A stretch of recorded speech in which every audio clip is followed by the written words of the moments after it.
kada je reč o protestima čije su teme krupne, u kojima je polarizacija jaka, gde imamo jednu grupu ljudi koja nešto vatreno želi, a druga isto tako vatreno ne želi to da ima. Znate li koji je zapravo glavni cilj? Glavni cilj je da ona grupa koja želi bude toliko brojna i odlučna, ne da uspe u nasilju, nego da do nasilja ne mora ni doći.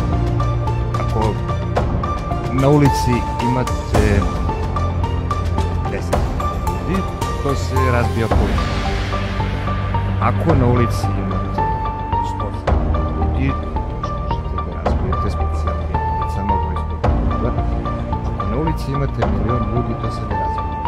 Protiv te sile, protiv te mase se jednostavno ne može. Poenta je, ako nas bude dovoljno, nikakvo nasilje neće ni biti potrebno.